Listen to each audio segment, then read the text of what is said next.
sauce gang, and welcome back to the channel. Hot Sauce Beats here with a banger reaction for you because Game Theory just dropped a brand new video, and this one is called Don't Listen to Her, Amanda the Adventure. Now you guys have been blowing up my comments over the last week or so letting me know I need to react to like Corey, I need to react to, I think Jacksepticeye or someone else was playing this game, but this game is taking the internet by storm, and we knew it was only a matter of time before the theory and lore was about to be on Game Theory, and it's here now. But before we jump into this little adventure we got going, make sure you show Game Theory some love by subscribing to his channel, and if you enjoyed my reaction, smash that subscribe button because it greatly helps. But enough talking, let's get to reacting and roll that bomb ass intro. Hot Sauce Beats is finally here. Hot Sauce Beats is finally here. Eat, sleep, make beats. Eat, sleep, make beats. Hot Sauce Beats. Woo, woo. Oh, I'm ready to get scared. Play. Hey there, friend. Welcome back to the neighborhood. Today we're going on an adventure.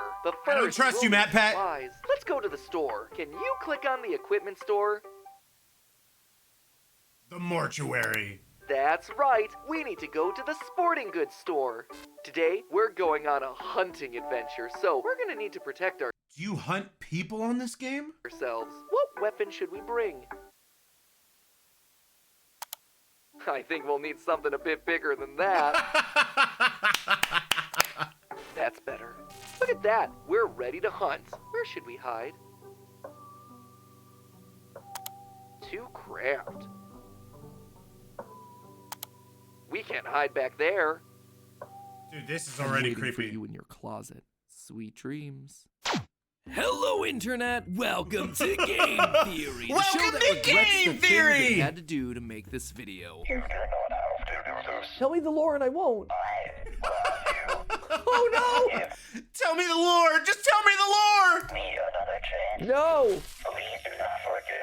I'll never forget you, Blackbot! Your sacrifice shall not be in vain, because today we're gonna figure What out are we what's getting going into, on with chat? the internet's own version of Dora the Explorer, Amanda the Adventurer. You might remember last year when we theorized about this little game. It was developed as part of a game jam, and as a result was So, why is this game... I thought this game just came out, because again, I know Corey played it and some other people are playing it. Did a new update, or did like part 2 come out? Like, why is it all of a sudden back all over the internet? simple in its approach. You put different VHS tapes into VCRs, all acronyms that I'm sure you Zoomers understand. And we answered questions posed by the lead character Amanda. By feeding her the wrong answers, Amanda would get angrier and more chaotic, eventually losing control and becoming a monster. The internet fell in love with this thing, and since then, it has gone through a Chat, let me know. Do I need to check out the other video? Yes, I already know the answer. I need to check out the other video. major glow up. Gone is the tiny living room, gone is being stuck staring at a TV screen, and gone are all the demonic drawings on the wall. I wonder if we like step further back if we'll see. Oh, whoa, oh, this is so different. Oh, they went hard on this new update. This is great. Instead, Okay, the so there is a new full-length update. version of the game has us in an attic full of clever puzzles and old memorabilia that has a weird habit of appearing behind us when we finish a tape. Whoa, hey, there's a cake. But the best thing to come out as part of the full-length version of the game, lore! Lore!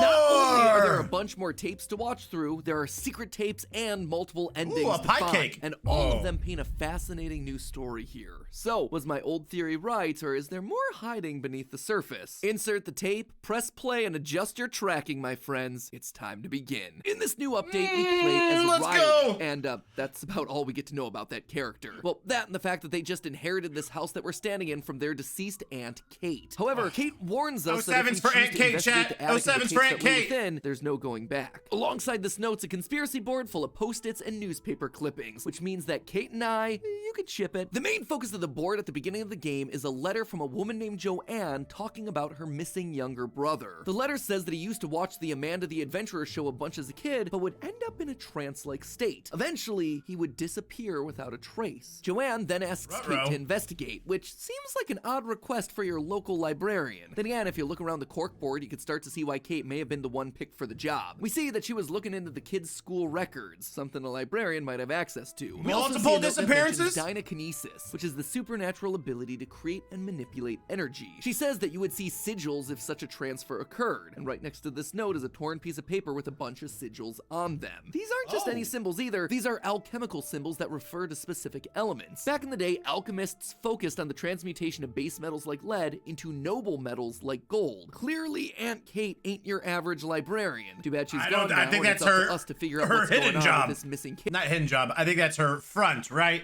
I don't think she's a librarian. Or should I say kids, because it becomes very quickly apparent that this is not an isolated incident. The tape in the neighborhood shows outlines of kids on both sides of the street. Police chalk outlines that are usually reserved for dead people lying on the pavement. If you manage to find I see dead people.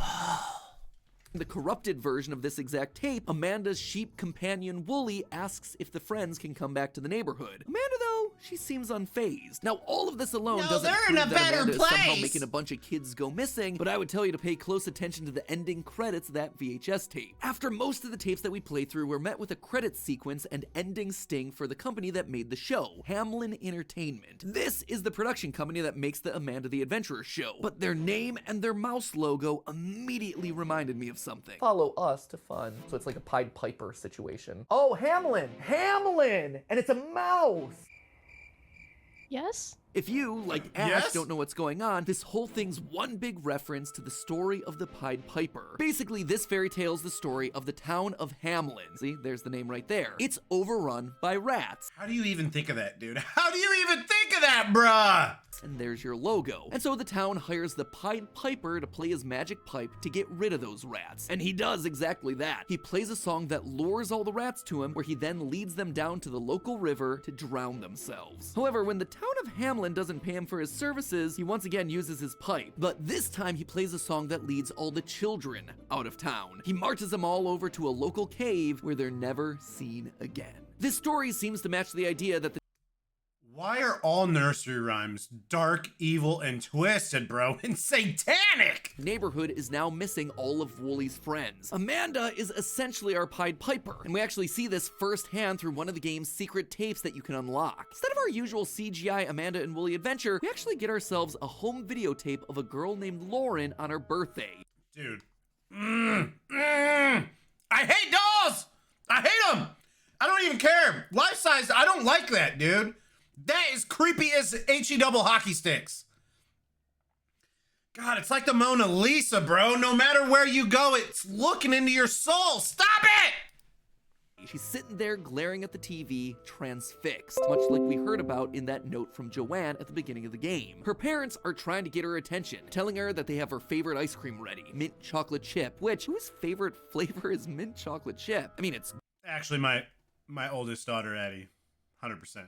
100%. good, don't get me wrong, but favorite flavor? Flavor preferences aside, the parents go back up to try and convince Lauren to come down the stairs, but suddenly, she's gone, with the front door of the house left wide open. As they run out of the house to look for her, the last thing that we hear is Amanda from the TV saying, "I love mint chocolate chip." Somehow, Amanda is able to listen through the TV, and she's somehow lured Lauren, who's literally walked out the door and disappeared, just like the children of Hamlin. As you watch more of these secret tapes, we actually get to see a little bit more insight into Hamlin Entertainment and the history of the show. In one of the tapes, we actually meet the creator of the Pied Piper? series, Sam Colton, and we hear about how he started the show as a small live-action production after being inspired by his adopted daughter, Rebecca. Did you even imagine that would be such a big sensation? Honestly, Sadie, no. It was a total surprise. I mean, it's scrappy at best. You know how it is when you have a big idea and a little budget. But really, it's all Rebecca. As soon as I met my beautiful daughter, the inspiration was there. You know, she was so young when I adopted her. And despite what she's gone through, she's always seen the world with such kindness and joy. You actually find a newspaper clipping on the conspiracy board in the attic during the time puzzle, which has an interview with Sam, where he says this, quote, "We may not have the budget for a big production, but I truly believe there is a soul that transcends that." Woo! Woo! So I'm guessing he asked Satan and sold his soul, right? Satan, give me a good show and his soul is sold. Keyword alert. Keyword alert. Anytime an indie horror game mentions the word soul, you know that things are gonna end badly. And sadly, my 100%. suspicions were correct here. In the VHS tape, Oh No, Oh no, is that a scooping room? Do they got the FNAF scooping room? Is that a scooper?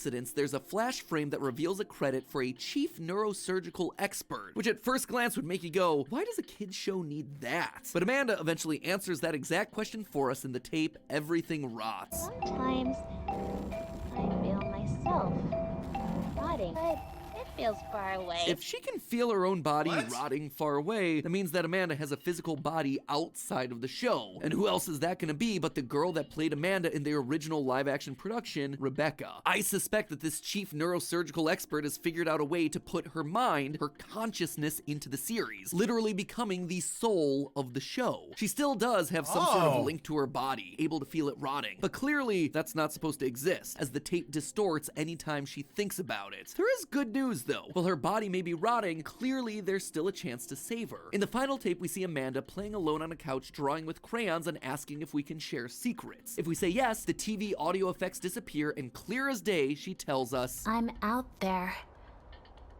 Somewhere.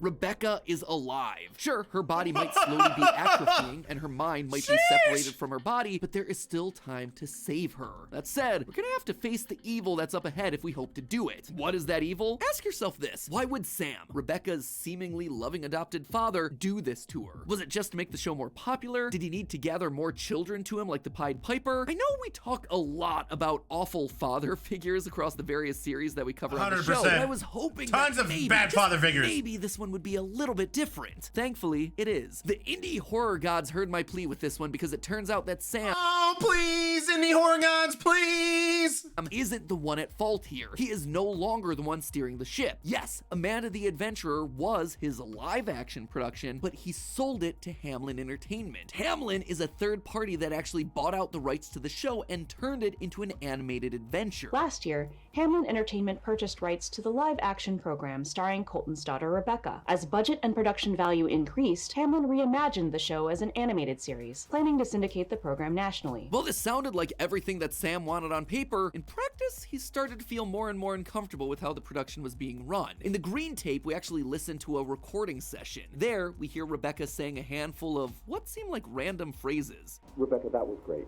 Let's move on to the next one. Pie man, pie man, pie man, pie. What is this? What is she reading? Just a few simple words. This script is specifically tuned to train the technology's dynamic voice reaction. The what? I want this to stop. Sam, why don't you take a walk for a few minutes? The person directing claims that this is to train the What? technology's dynamic voice reactions, which is plausible, I suppose, given the rise in AI voices that we see all over the internet. However, this series, Amanda the Adventurer, is set in the early 2000s. Technology was not that advanced back then, so Sam is right to be suspicious of it all. And then Very Rebecca sus. says Sussy this. baka. Don't want to do that. Rebecca, what's wrong? Who are you talking to? The man in the headphones. This ends the session, but listen again to those phrases that Rebecca Man was in the saying headphones? earlier.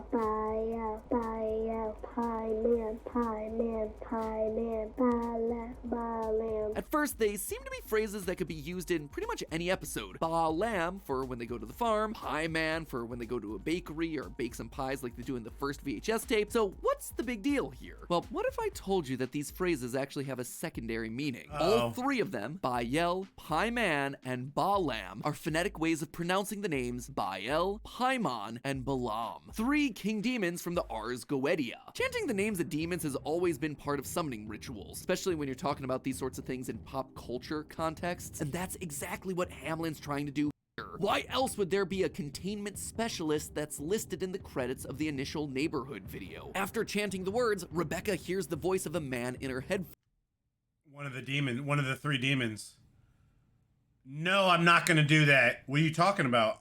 The man in the headphones, bruh. Bones, one of these demon kings, all of whom are described as having a hoarse voice. While all of these demons are certainly different, they do share a couple of similarities. They all control large legions of lesser demons. They're all able to inform or give the gift of knowledge. But most importantly, they all require hosts to manifest. And usually this involves children, either as sacrifices or to physically be the host. That is what Hamlin are doing here. They needed Rebecca Rebecca and the other children to become Be the hosts hosts. and sacrifices in order to summon these demon kings and gain their knowledge and power. These children would be led to the slaughter, which is why no matter what location you pick, it always leads you back to the butcher. The eyes on those meat products aren't just a cute aesthetic choice, my friends. Those are past victims, past children that have been led to the chopping block. The However, chalk there was outline one thing children? that stood in Hamlin's way: Rebecca's father, Sam. I would suspect after this sort of incident, he wanted to pull Rebecca from the show, maybe even find a way to pull the rights entirely. And so, as most of these evil companies tend to do, they made him disappear. It's been 3 weeks since local television producer Sam Colton was reported Oh, missing. wow.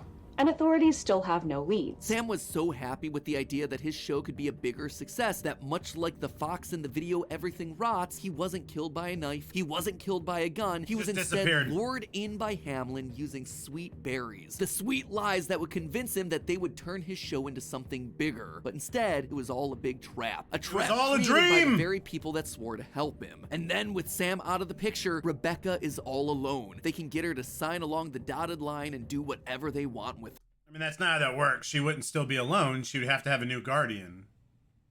That's kind of weird. Trapping her in the Hamlin facility, just like the lonely kitten that Amanda so desperately asks us to help. Kitten is alone.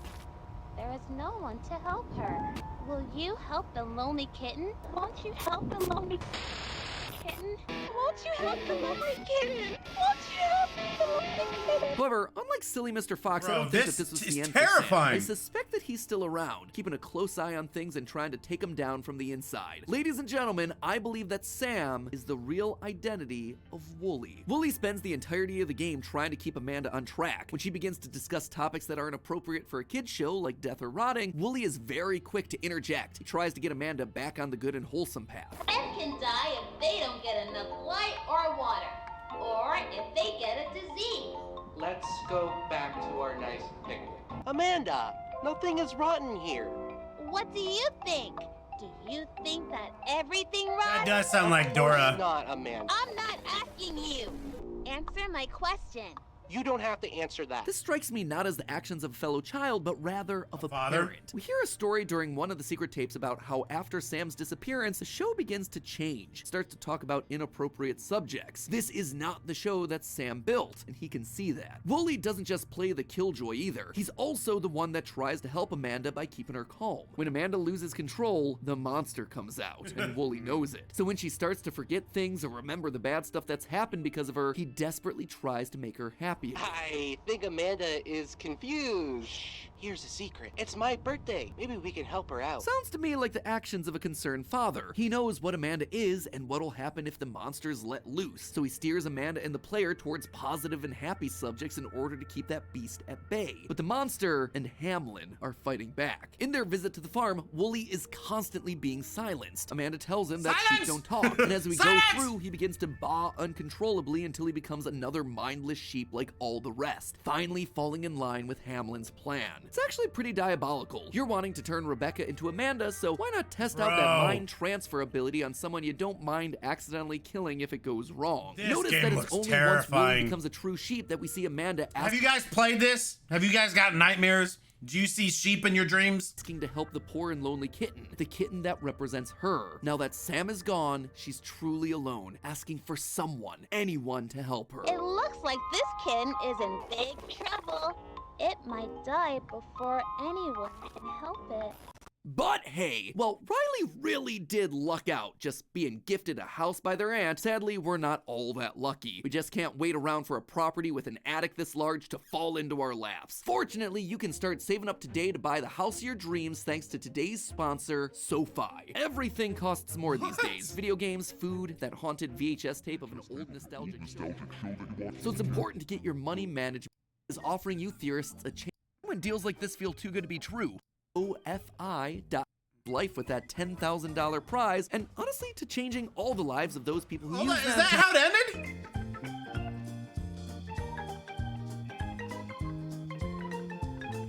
Wait, what? He really did luck out just until he becomes another mindless sheep like all the rest, finally falling in line with Hamlin's plan. It's actually we're pretty just screwed! diabolical. You're wanting to turn Rebecca into Amanda, so why not test out that mind transfer ability on someone you don't mind accidentally killing if it So we're just screwed. We're screwed. Let me bring you in, Sauce Gang. Dude, oh my Lanta, this game looks diabolical, bro. Like, that is dark, creepy, twisted, demented, satanic, evil, all those evil words. It also looks like a really fun game to play. It's definitely like an adult, demonic Dora the Explorer, bro. Wow.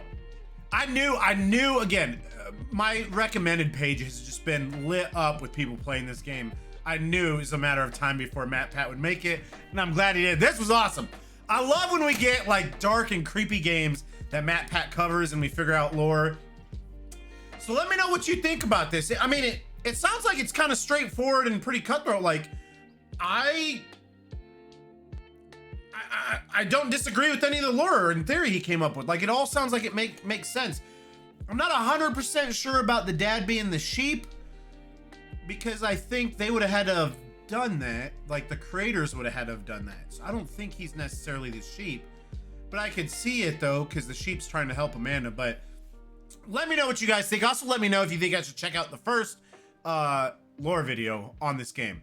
But I hope you guys have an amazing weekend. Make sure you show MatPat at Game Theory some love by subscribing to his channel. If you enjoyed my reaction, please help support the channel by smashing that subscribe and like button. It's absolutely free and it greatly helps out the channel. Blah, blah, blah, blah, blah, blah. Enjoy the rest of your weekend. And remember, it's eat, sleep, and make beats. And as usual, be kind to one another. That's all I got. Boom, I'm out. Gonna be love for the Sauce Gang. Sauce Gang.